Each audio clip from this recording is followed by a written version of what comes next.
လူတွေဟာဆင်းရဲမွေးတည်တဲ့လူတွေရဲ့စကားကိုနားထောင်တဲ့တယ်လို့ဘယ်သူမှမမှတ်ထင်ဘူးတဲ့။ဆင်းရဲသားတစ်ယောက်ကပြောတဲ့စကားအလွန်နွမ်းပါတဲ့လူတစ်ယောက်ကပြောတဲ့စကားဘယ်သူမှဂရုမစိုက်ဘူးတဲ့။ဒါအမှန်ပဲမို့လား။ဆင်းရဲတဲ့လူရဲ့စကားကိုဘယ်သူမှဂရုမစိုက်ပါဘူးတဲ့။နားထောင်တဲ့တယ်လို့ဘယ်သူမှမမှတ်ထင်ဘူးတဲ့။အဲ့ဒါလိုပဲတဲ့ပိုက်ဆံတွေဘယ်လောက်ရှိရှိပစ္စည်းတွေဘယ်လောက်ပဲချမ်းသာ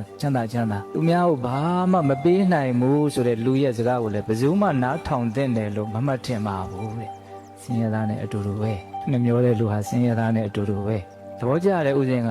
ဟုတ်တယ်လေအဲ့တော့ဟိုလူကလည်းသူ့ကိုဘာတော့ဂရုစိုက်မလို့ကိုတမင်းကိုရှာစားနေတဲ့ကိစ္စသူ့ရှိတာကိုဘာမှလာပြီးတော့အကျိုးမှမပြုပဲကိုသူမိုးထီရှိလို့နေဘယ်သူမှမပေးဘူးဆိုမှတော့အဝင်းကျင်ကသူပြောတဲ့စကားကိုလိုက်နာတဲ့စကားလုံးမှတ်ထင်စရာအကြောင်းမရှိဘူးတဲ့စဉ်းစားတရားလေးကောင်းတယ်ဟုတ်လားဒါကြောင့်မလို့သူဟာလောကရဲ့ပုံမှာ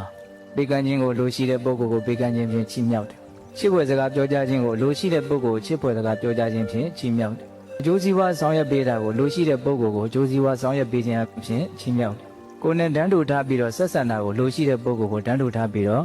ဆက်ဆံပေးတယ်တဲ့